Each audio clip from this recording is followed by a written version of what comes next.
entrepreneurs and professionals of Tampa Bay. Welcome to your hour for getting the information, the tools, and the connections for elevating your business. Welcome to Getting the Edge with Kelly Wilson. And here's your host, Kelly Wilson. Welcome to Getting the Edge. I'm your host, Kelly Wilson. Thank you so much for being with us today. I know there's a million other places you could be, so as always, thank you for choosing to be right here with us. Getting the Edge is brought to you by Edge Media Hub, Tampa Bay's multi-platform media company specifically designed to assist the small business community with connections, visibility, influence in the community. We'd love to share your stories. For more information on Getting the Edge or any of the Edge products, be sure to visit our website, edgemediahub.com. You can also email us at info@edgemediahub.com. Again, so thankful to be here with you tonight. Thankful to our Getting the Edge sponsors. Thank you to Alltrust Insurance, your trusted employee benefits partner. And thank you to Pilot Bank. We're so thankful for your contributions to Edge Media and business community. And thank you to Tampa Bay Multimedia and WeBeam TV. If you're looking for your own version of Getting the Edge, if you'd like to have a platform to help share your story, connect with your clients and customers, definitely consider checking out tampabaymultimedia.com for more information. I've worked with their team for years, the amazing video guru John Gaston. Check him out for more information online. Again, tampabaymultimedia.com.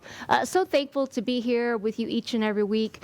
I know we've all had a rough few months as we've transitioned through uncertainty and just a new normal that we're still trying to find our way into. Luckily, we've had some businesses reopen, and we're slowly trying to rebound and recover from what many of us, I'm sure, thought we would never experience in our lifetime. So again, hang in there. Any questions, any way we can help support you, please definitely reach out. Again, info@edgemediahub.com. We'd be happy to help answer any questions that we might have or that you might have, and help in any way that we can. So stay tuned. You can sign up for our newsletters for more information on upcoming projects. And we have our own leadership workshops coming via Zoom very shortly, so we'll have information on that very soon, working with some outstanding leadership executive coaches and consultants in the community. So again, more information on that coming soon. As we look towards the fall, we're still trying to figure out how upcoming events, and we are planning for our first annual leadership conference in the fall. We'll have to figure out what all that looks like as we continue to go forward. Really excited about today's show, and as we're trying to develop our strategies, we've got some great people on the show today to kind of help give us some advice on exactly how to do that.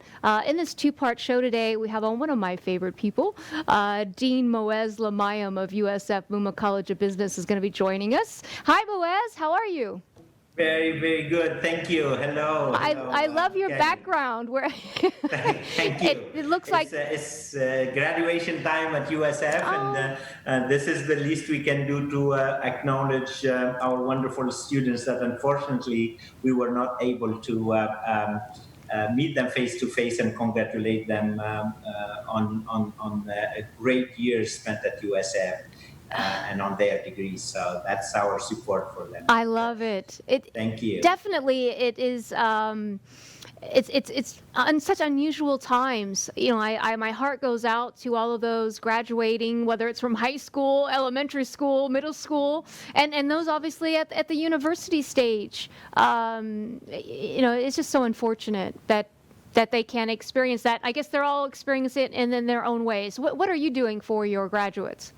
Yeah, we really try to stay close with them, not physically, of course, because of the guidelines and what's going on with COVID-19. But we communicate. We have communicated with them as often and as intensely as we would have been able to do it.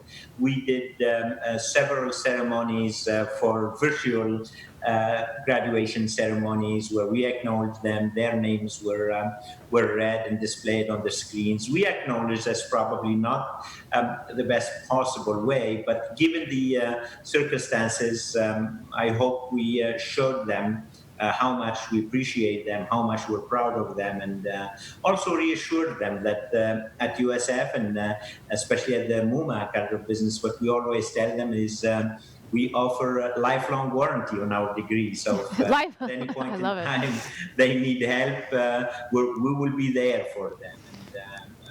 That's what it is. Also, Kelly, I really want to take a second, if you don't mind, to thank you and your team at Edge for all you have been doing during these very, very difficult times. You established Edge as a hub for thought leadership. It's a place where we go to get the latest information and very, very relevant and timely points of view. So I appreciate that. Kudos to you and to your team and at the Muma kind of business. We're very, very proud to be your partner and partner of Edge. Yes, we are very honored to be a part of Muma College of Business and attend and be a part of your events that you have throughout, I was going to say at the university, but also we enjoy very much the conversations with a CEO that typically you're doing the interviewing. So it's really exciting to have you on the other side of that. I finally get to interview you. I'm honored. Well, thank you too as well, just for everything that you do for the community. Obviously, again, we're honored to be a part of USF Muma College of Business. You're doing something really exciting for the business community, and I think it's a great. You're offering a post-crisis leadership certification. I think it's normally it would be about a $3,000 value that you will offer to the community at no charge. I think that it's amazing. Tell me how that came about and what I'm looking forward to participating this week. Tell us what we can expect and where this idea came from. Yeah, thank you, Kelly, for referring to something that we are extremely proud of at the USF Muma College of Business. And this really came from our own thinking that the impact, everybody's talking about the impact of the COVID-19 on the public health and on healthcare and on people's physical well-being. But we all know that the impact on the economy, the impact on people's jobs and career has been just more than devastating. Millions of people now are left unemployed and filing for unemployment. A lot of executives, entrepreneurs are left to their own devices on how to assure not just a safe reopening, but also a reopening that makes sense business-wide. And we've been always blessed at the Muma kind of business to always benefit from the support that this wonderful community has offered us throughout the years. The Muma kind of business would not be as vibrant, as fast-rising as it is without our amazing business community. So that's why the question I was asking myself and our team at Muma is, what can we do to help? And this is why we came up with this idea. We put 18 of absolutely world-class faculty among our best professors, and we designed the certificate that will start actually tomorrow, and it will help the participants. So it is a USF Muma certificate, and the participant will also have an electronic badge that they can attach, fully certified, they can attach to their LinkedIn account. And what we will cover there by these amazing faculty are topics such as, customers' experience after a crisis. How do you still give your customers a very good experience in times of social distancing? How do you do your digital marketing in times like this? How do you manage your supply chain and logistics in times like this? Everybody knows that the revenue management and the pricing structure has to be very different in a post-crisis mode. How do we leverage on data and which data we should look at, and how do we convert it to insights that will help in this post-crisis leadership. Another thing is, how do you revamp your selling effort after a crisis like this and disruption? So you see, these are extremely timely, relevant, impactful topic taught by world-class faculty. I am a strong believer, Kelly, that what will happen after COVID-19, we will see winners and losers. Right. If you look at people, the same thing. You see people who are winners. Unfortunately, the number is lower, and a lot of people could be classified as losers. The same thing for organizations, for companies. So the question becomes, what separates the winners from the losers? And this is where our certificate comes from. I think the winners are let me talk about individuals, are the individuals who are taking these times to upskill, means distinguish themselves, learn more on how to lead in the new norm that has nothing to do with the normal norm. Right. How do they really help organizations if they lost their jobs? How do they very quickly equip themselves with necessary know-how to help them get a job? Companies also will be winners and losers, and exactly the winners are the companies who are not only investing in their peoples to upskill them, but also where the leadership are adapting to the new norm and do not think that, starting with the reopening, proceed as if nothing happened. A lot of things happen. Consumers lack confidence now. Consumers don't have the necessary disposable income to spend to the extent they were Right. doing it before the crisis. So that's why we offered this certificate that, like you said, Kelly, usually costs about $3,000, and we're offering it for free. I think that's great. Thank you. And Well- just very quickly, I'm giving a long answer to your great questions, but I really want to say that the incredible people are hungry for something like this. In less than 40 minutes, we sold out at 550 people who signed up. Then we invested more money and we expanded the technical infrastructure, and in a couple of days we sold out at more than 8,000 people now registered from more than 90 countries and every single state in the United States of America. So how many total? More than 8,000 people registered for the certificate. Wow. Within what? I know the first time you said 2 days. within. Literally Yeah, I was going to say. 2 days. Because 2 I remember days. getting the email that there were more openings, and it seemed like by that next day, that was Yeah. at capacity. Yeah, That's we great. already have more than 1,000 people on the waiting list. So we're looking at ways maybe we'll offer it another time, because I just would hate to disappoint people who were not able to do it. Wow. But this is our own way to say thank you to our community, to help in any way we can. Well, I think that's, so many of the points that you just touched on are so relevant to what we're all experiencing right now. And as much as I've been studying and talking to leaders in the community, leaders more than ever now have to be decisive, and you mentioned the comment too. It's hard. How important is self-certainty right now?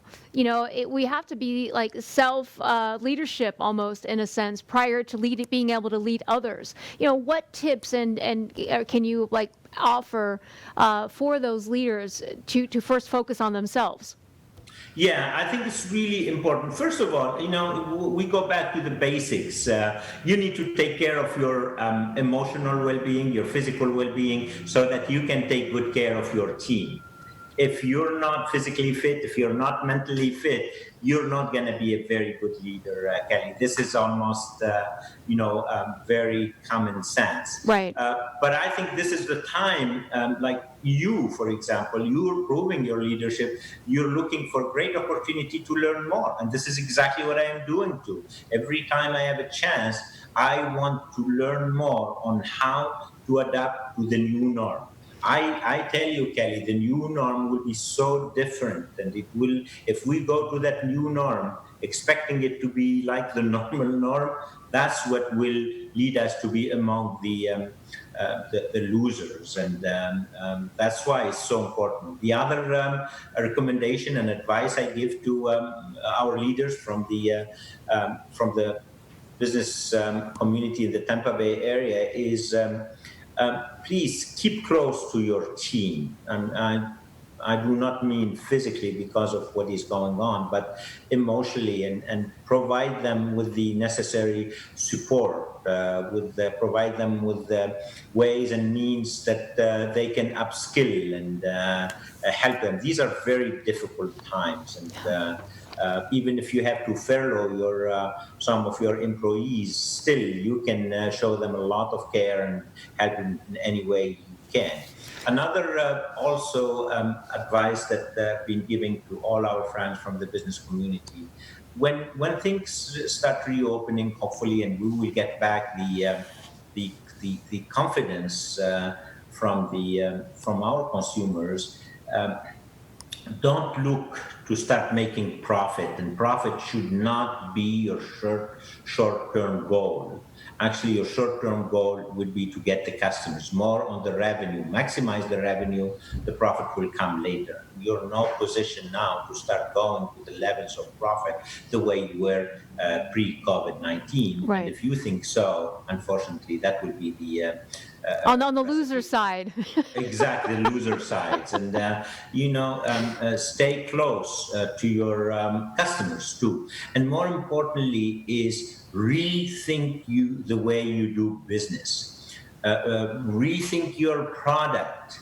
Rethink your services. Rethink how you deliver your product and your service. Rethink the processes. How can you do more now with less? Streamline anything you can do, because, as I said, the profit is not going to come very quickly. So you have to be as effective, as lean, as efficient as possible, and wherever possible, also pass that saving on cost to some of it to your customers.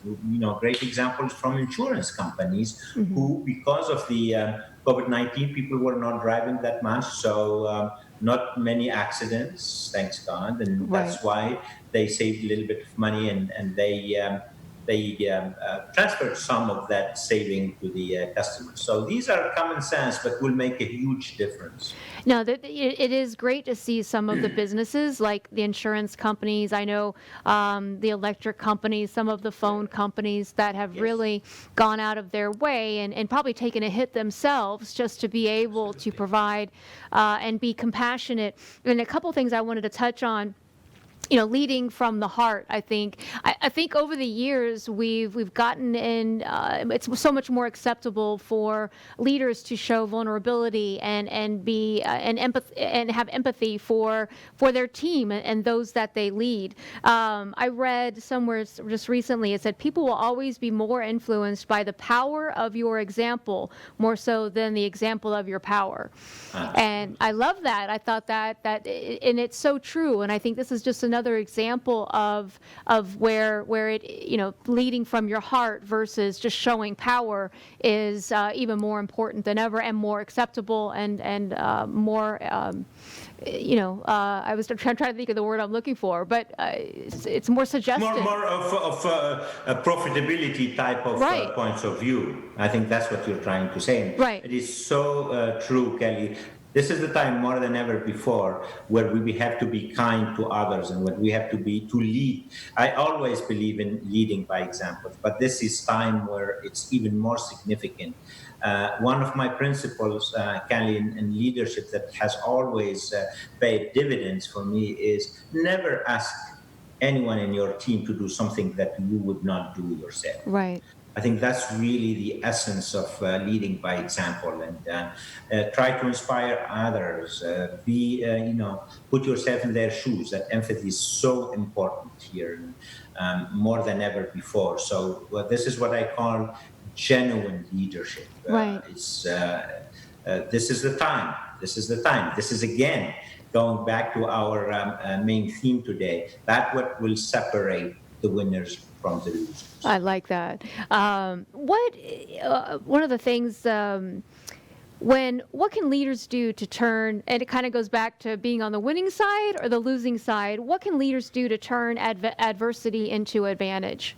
Yes, I think there is always a way to turn that. And this is where I think it requires, and hopefully the certificate will help people at least initiate their thinking, is how can you rethink your products and your services to your customers? I think that's what really is. Just to give you an example, some restaurants during the crisis rethought a little bit where they were selling sanitizers and they were selling different things. Right. That's what I need. You look at some pizzas delivery. Now they are proning and promoting contactless delivery. This is so important now, to adapt to the new norms and not believe that when we open, everything will go back to normal. That we have this debate in our country, Kelly, that who should decide about the reopening of the economy of the city, of the country. Should it be the president of the country? Should it be the governor? Should it be the local government? I have a very different view, Kelly, on this. Who decides about the reopening? It's you and I. Right, the people. It's the consumers. When we feel the confidence, the trust, we're going to start going out to the restaurants, going more often to the movie theater, to the gyms. We will buy more. We'll go to the hotels. But for us to get that confidence, we need to see change. We need to see reassurance. We need to see social distancing. We need to see cleanness, disinfection everywhere. We need to see products and services and delivery mode and logistic that gives us that confidence. Yeah, that's for sure. And it is going to be definitely a new normal. I think, the virtual aspects of business, the new ways of conducting meetings and team meetings, how to efficiently manage a team from afar, so to speak, and not necessarily maybe having them all in the office. So much to adjust to as we go forward. Moez, we're almost out of time. What can we look forward to in the near future with, obviously, the post-crisis we're looking forward to? Any other updates? Always look for us, for the Muma Country Business, to provide you with any help. We're here as a resource to our business community. If you need anything, we have so much talent in our professors and our faculty and our staff, but also for our students who are really hungry for internship, experiential learning possibilities. So if we can be of any help to the viewers, their companies, to any member of our business community, we would love to help. We're here for you, and we're in this together. I appreciate that. Well, again, we're honored to be a part of Muma College of Business. Moez, thank you so much for that opportunity. And thank you for being on the show today. Thank you. Thank you, Kelly. All right. Stay tuned. We'll be back with more with Getting the Edge.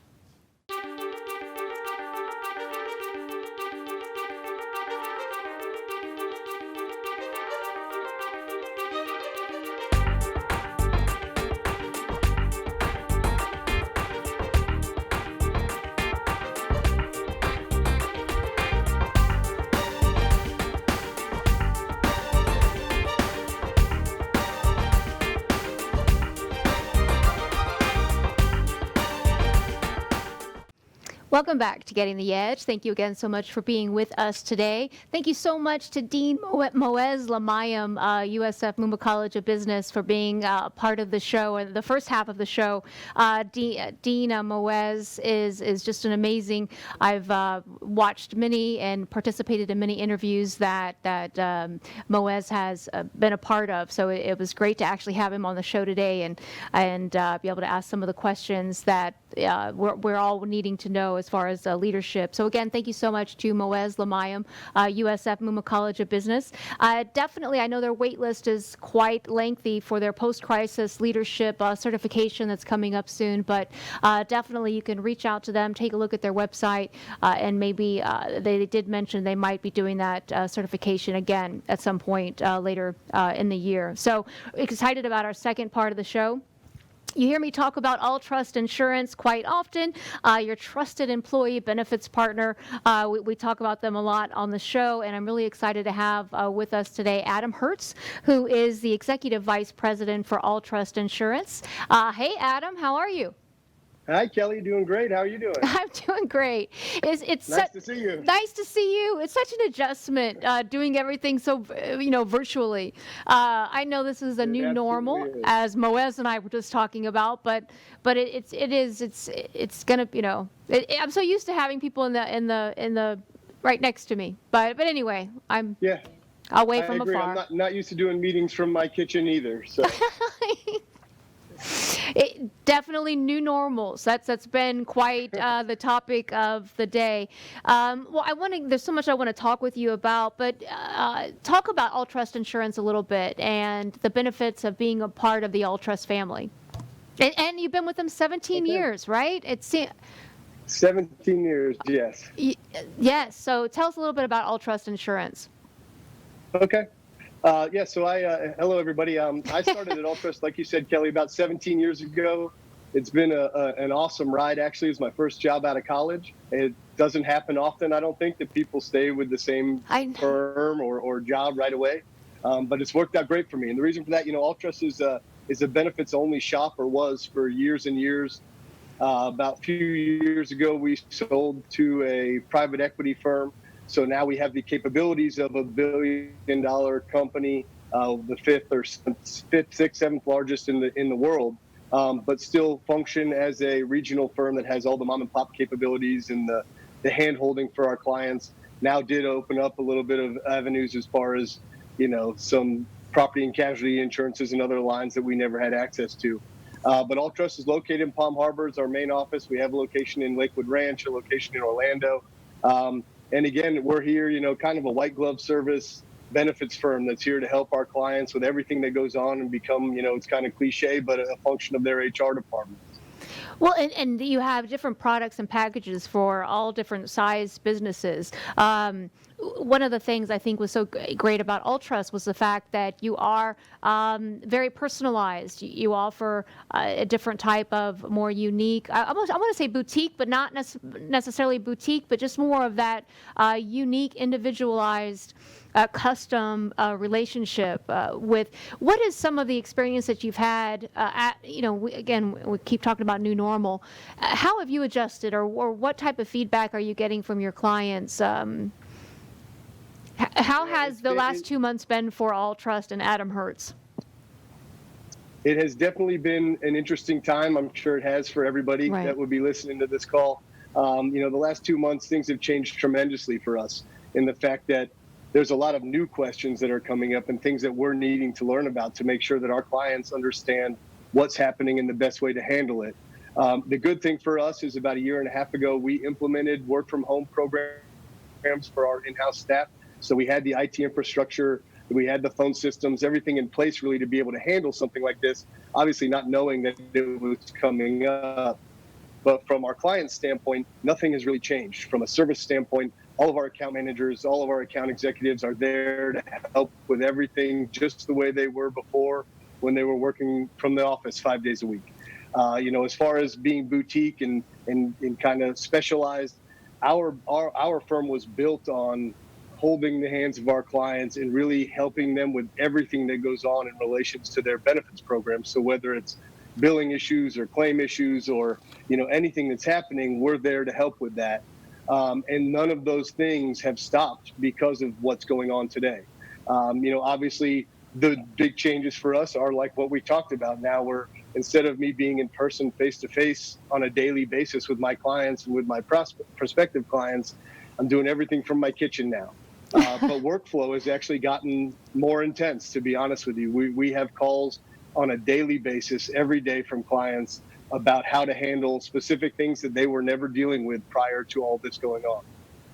It's, one of the benefits, I guess, of everything that we're going through is the efficiency and how much we are able to get done just because so many of us aren't leaving the house. So many of us are just working remotely, and there's something to be said about the virtual opportunities because it is so much more time efficient, although less personable, I guess. It does have its benefits. Yes, it definitely does. What are some of the questions that the businesses are asking? You mentioned that Alltrust is an HR. It potentially can be kind of a division of your business. What type of questions are you hearing most from your clients about their businesses? Well, when all of it first started, a lot of the questions were, we're going to be furloughing employees. We're going to be laying off employees. What are our obligations as far as being able to keep them on benefits plans or having to term them off those plans? When we bring employees back, what are they going to have to deal with at that time? We've had a lot of questions about some of the laws that have come out as far as extending FMLA leave or sick leave. We've also had a lot of questions about the PPP loans, because any group under 500 that's applying for those, which most are, Right. there's a lot of rules around that as far as what that money needs to be spent for to make sure that loan is forgiven, as opposed to them needing to pay it back. Where we're in great shape is, again, kind of being a large firm with boutique capabilities. We have an in-house HR consultant named Dan Posada, who has really gone out and learned everything from an HR standpoint that needs to be known about what's happening with this pandemic and all of the situations that HR directors are dealing with. And to back him up, we also have a group of 5 attorneys, 2 ERISA benefits attorneys, 2 labor employment attorneys that are also there to get on calls. We're hosting webinars all the time, just giving employers as much information as possible, as trying to be as proactive as possible to make sure that everything gets handled correctly. So that's kind of been our life for the last 2 months, is webinars after webinars after webinars, either learning from carriers on what we need to be doing or educating our clients on what they need to be doing and make sure that we can answer all their questions and that it can handle things correctly. Well, I think that is, again, a piece of or a part of what sets you apart. You think Alltrust Insurance, you think insurance, but you're so much more than that. And I think what you just elaborated on just emphasizes that even more, from the HR, from the attorneys on staff to being able to answer questions about PPP. I mean, I know, there's quite a few tax attorneys and CPAs that aren't able to answer a lot of those questions, especially with, so anyway, I commend you for that unique service and kind of being a full house in one, something like that.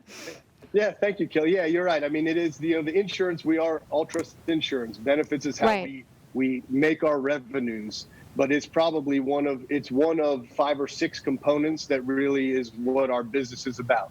We don't make revenues off of any of the other things. They're all things that were put in place because you can't just be a regular benefits attorney anymore. When I started 17 years ago, it was a spreadsheet type of situation where just give them rates and products, and that was good enough. Now there's too many things involved with technology and HR and legal issues with healthcare reform. There's so many things happening on a daily basis that it can't just be benefits anymore. Well, and I think different, dealing with different size businesses, the questions that businesses have, although some are going to be similar, they're all going to have their unique needs and services that they require, I'm sure, right? Absolutely, yes. And we represent probably close to 400 companies. A good majority of them are under 50 employees in that small group market, maybe 150 or 200 of those. The other 200 are from 50 up to 5,000 or 6,000. We deal with pretty much every size group, every industry, and they all do, like you said, have all different types of needs, different types of concerns, different things that they're dealing with from HR standpoints, and also have different infrastructures. Some of them have huge HR departments with 20 or 30 people in it. Some of them are one person running a group with 300 employees. So there is a lot of different needs that are out there that we need to help with. And this has really brought a lot of that to the forefront, with employers and HR directors really needing extra assistance. Well, and again, it goes back to beyond providing just the insurance. You're able to be a branch then or an extension of, like you mentioned, that one person that might be running an HR department of 300 to 300 people or however many. So you're able then to facilitate. One of the things now we're into phase 1 of things. We're slowly starting to rebound. We have businesses that are reopening. What are businesses asking as they have been furloughing many employees, and now they're looking to bring people back? I know, and we've talked about Actually, in the earlier part of the show, we talked about, leaders being decisive and needing to make sure that they make decisions, but also having that self-certainty and self-leadership in a sense too. Sometimes it's hard to know exactly what those right decisions are going to be, right? But as leaders, we have to make them. So what feedback or what questions have you seen as far as like the timing of bringing employees back? Because we can't, nothing is obviously for sure. Everything is so a new normal coming up, right? So Right. it can't all be based on projected profits. I mean, nobody just really knows what to expect. So what has been some of the feedback on when to bring people back and at what intervals in a sense? Yeah, well, similar to what we were just talking about having different clients and different industries and kind of all over the board, we're hearing a lot of different types of feedback. We have groups that manage hotels that probably aren't looking at bringing the majority of their staff back for months and months. They don't even know when that end might be, where they're truly going to be able to fill at capacity and need a full staff again. And then we have doctors groups that perform mostly elective surgeries that for a long time had most of their doctors were furloughed because elective surgeries weren't allowed. Now that those are back, they're starting to bring them back quicker. So the main questions we're getting now is around those furloughed or temporary leave of absences is, do my employees have to wait through waiting periods again when they start again, when I rehire them? They're currently out on coverage and they still have their coverage, but they're not bringing income in. What am I supposed to do now that their PTO has run out? What am I supposed to do as far as keeping their premiums running? Because I'm not going to have any money to take out of paychecks for them. So how am I supposed to handle those scenarios when I know I'm bringing those employees back, but I don't know when? I don't know when they're going to have income again, but I don't want to take benefits away from them, especially at this time when everybody really wants to make sure they're holding on to their benefits. Right. So those are the types of questions we're getting now that were a little bit different than the beginning, when the beginning was, I know I'm furloughing them, how long can I keep them on? Now it's, how long can I keep them there, or how am I going to pay for this as it continues? Was furlough even, there's so many new terms that have become relevant through the pandemic. If I never hear social distancing again, I'll be happy. Right. PPE, now, I mean, we all know exactly what that is. I guess it's common sense, but now it's something that we hear all the time. And furlough, was that a common term used in the employee world before? I've heard laid off, you lay people off. Is furlough that means temporary layoff? Yes. So furlough obviously not a new thing or a new term, right? But the amount that it's being used, yes, is tremendously different. In 17 years, I've never had a client come to me and say, I'm going to furlough some employee. This is a brand new scenario. And yes, what it means essentially is like using a physician's office, for example, that does elective surgeries. When they don't have any work left for them to do because there are no elective surgeries, they don't want to let them go. They want to keep them on. They want to continue their benefits, but they don't want to completely terminate them as an employee. So furlough can mean paid or unpaid. Is that correct? It can be paid or unpaid, correct. Yeah, and most of the time what we've seen is it's been unpaid. They're just keeping them on the benefits. The employees still have the ability to go get unemployment when they're furloughed, so they still have the ability to do that, so they can go get income that way. But it's kind of keeping them on the books so they don't have to go through the hire and rehire process. It's more of just kind of, and I'm not an HR director. This is more for Dan Posada, but I think it's more just flipping a switch to get them back in. Well, actually, that was one of the questions I was going to ask. When you are, I guess, officially furloughed, it's not a matter of rehiring and going through any type of process again, because, like you said, they're maintaining their benefits. So it's just a matter of now being able to provide hours that they're able to work. From what I've understood from speaking to different employers, it's not necessarily having to rehire them. It's essentially just being able to put them back to work. So they were never terminated as an employee. Right. They never received COBRA notices or things like that. They're still active. They just don't have hours, or they have a lot less hours than they might have had in the past. So it's essentially just getting them ramped back up to working their full-time schedules again.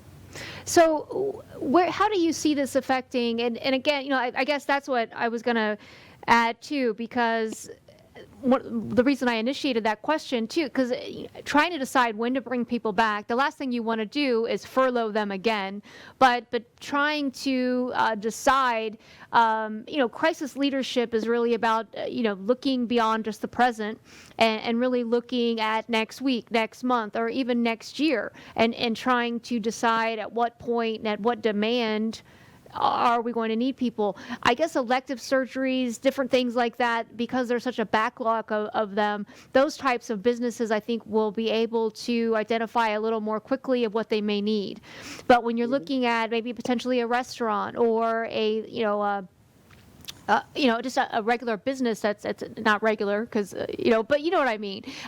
Yes. When there's really no backlog waiting that determines, and I know I'm not trying to put you on the spot, but like, how do you determine when's the best time to bring them back? Well, I think most of the employers that we've talked to are bringing them back slowly. If it's something that was opened back up where they think they're going to be at full speed again, then they might start bringing people on drastically and quickly and start trying to reload right away. Restaurant groups, hospitality industry, for the most part, when you're talking about hotels and things like that, they're going to slowly bring people back. Right. They're at like 25% capacity now. A lot of them still are not even 25% of their employees back, right? Because they know how slow it is, and they can still run a little leaner.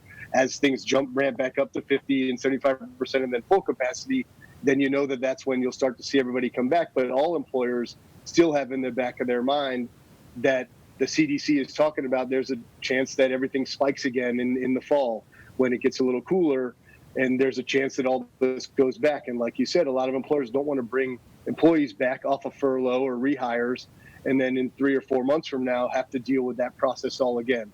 So I think most employers are definitely taking a very slow approach to bringing employees back quickly if they're in an industry that isn't just ramped right back up, ready to go. Right. So we are dealing with a lot of questions around that as well, and that's a lot that Dan Posada has been helping with. Well, and I wish we had something that we could go back and kind of look through and give us some type of record, and a table to look at. But obviously, what we've been through is unlike anything we've been through before. So there really is no way. All we can do is watch some of the other countries of how and what they're experiencing. But definitely. Very unique times. Most of the seminars and webinars I've sat on, through the insurance companies have been putting them on for us on a constant basis with their medical directors and things like that is, economically, they don't think we're going to fully be back until 2022, 2023 before everything is going to fully be back. They think 6 to 9 months, things will start to get better for sure, and things will start to be moving in the right direction. But from what we've heard, it's going to be a couple of years before things are truly going back to full speed, and the economy is going to be back to where we want it to be or where it was before this all started. So, wow. A couple of years, huh? Yeah, that's, well, yeah. I guess, we need a vaccine. Even as things open up, it's very difficult. And I think we might have just hit the 50% mark with the businesses, or as far as restaurants. But as I've done a lot of takeout, but I still have not, I've not gone out to eat yet.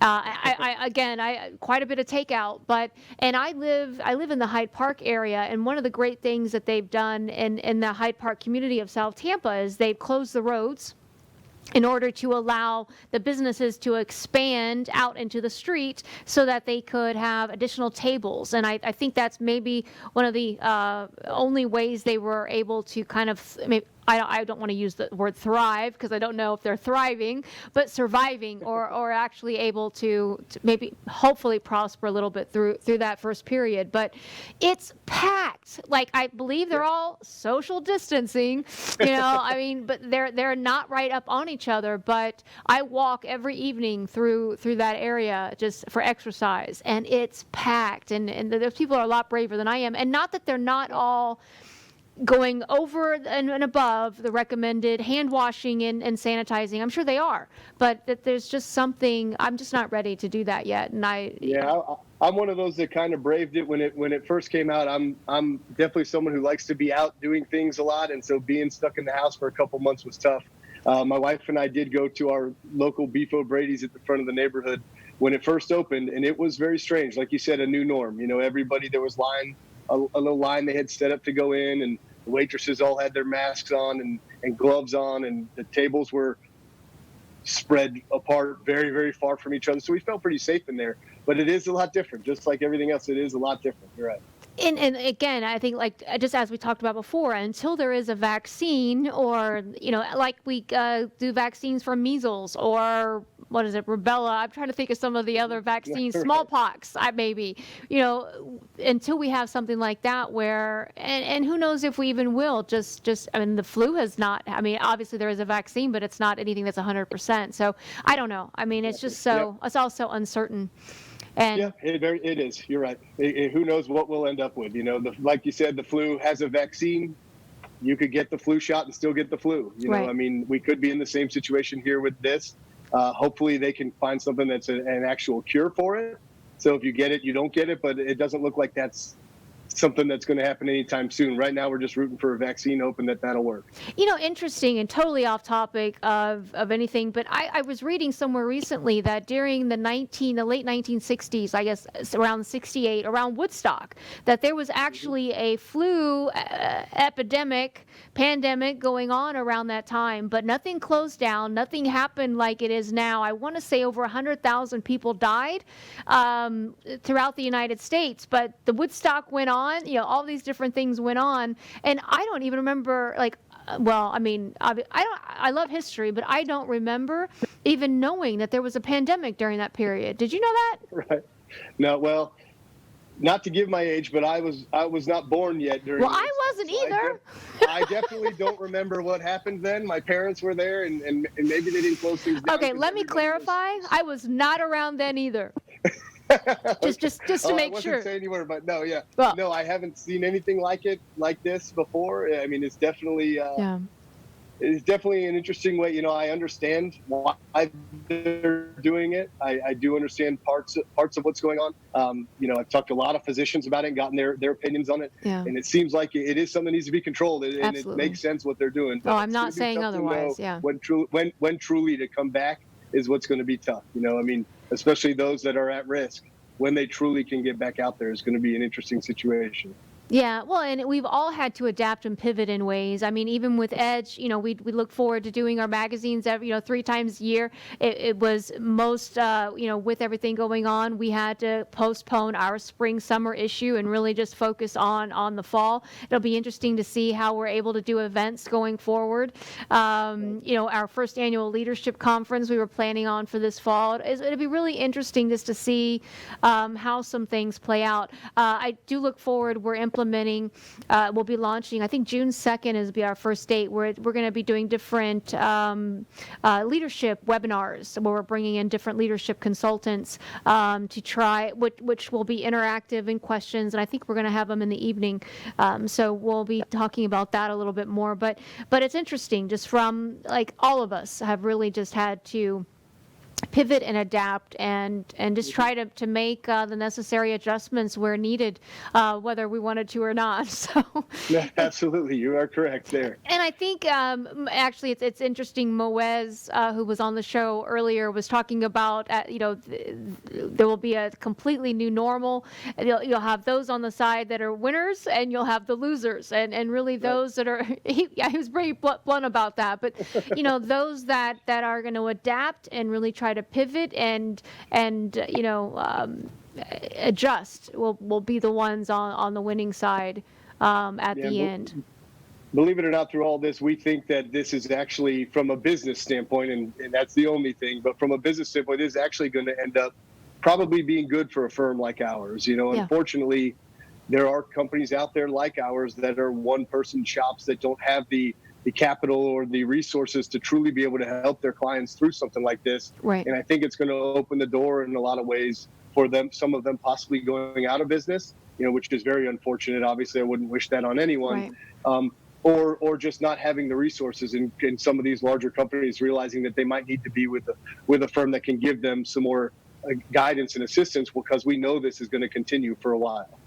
Well, so we might actually thrive through it, Well, actually, like, it's 2 points, but I was going to say there's probably quite a few of your clients that maybe came on to work with you in regards to one particular type of service, and then through this have realized that you offer, many more beyond that. So now that they're able to really see everything that you have to offer, even beyond maybe what they were originally interested in.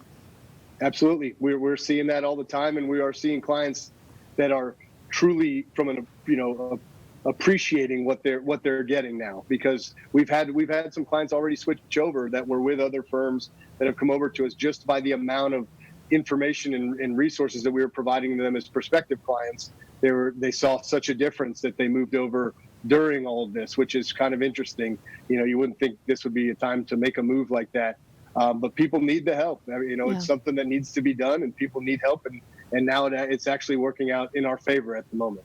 Well, and again, I think, Adam, the fact that you've been with the company 17 years says a lot. I think a lot of times you see different people move within the industry into different companies often throughout a career, and over almost 20 years, almost 2 decades, you think that, typically, there's quite a bit of movement, and the fact that you've been with that company for so long says a lot. Absolutely, yeah. The hardest part about all this, Kelly, has been our culture is kind of what Alltrust is all about and what it's made about. And we just haven't had the chance to get together with all of our staff members and all of our employees that we work with normally on a daily basis, that we see all the time. Our average tenure is over 10 years of our employees. So most of these people are family to me at this time, and I haven't seen anybody in 2 months. So we're dying to get back to work for that reason, because we want to see each other again. Yeah. These Zoom happy hours aren't good enough, to be honest.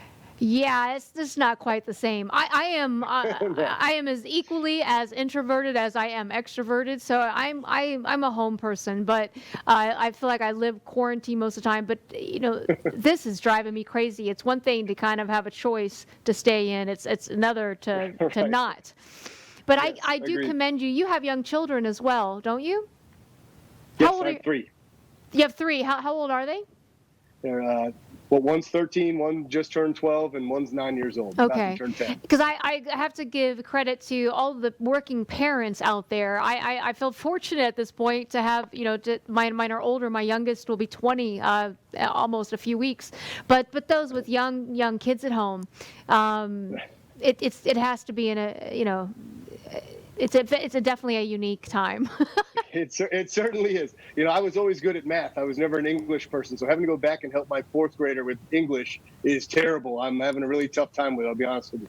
Well, and it's so interesting how parents are now trying to work from home and trying to be as efficient as possible with the new ways of things, and then also trying to work as they're homeschooling their children. And like yourself, if you have kids that are in multiple grades and you've got multiple laptops of them doing virtual learning, I can only imagine. Yeah, it's been interesting. That's one extra layer of interestingness that's gone on throughout this process. I can tell you that. Thank God I have a wife that's very good at the homeschooling, and she does a lot of that, so I can go in the back room and do my work. But it's been tough. I've gotten involved, and it's definitely interesting. Yes. Yeah. Well, I commend her then. We'll give her some more of the credit. But it is definitely an adjustment. It'll be interesting. And then now that they're the kids did not end up going back. Now they're going to be home for the summer, but it'll be interesting to see what happens for the fall. Hopefully they're, because this is really affecting the young people as well. So I can only imagine.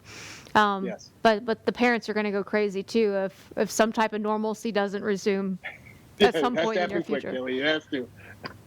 It'd be interesting too to see how the summers play out. A lot of times, people are traveling and taking. How does that work with some businesses that might have had vacation time and then they're having to adjust and they had some downtime or having to furlough people. Do you have any questions? Have you had many questions about that?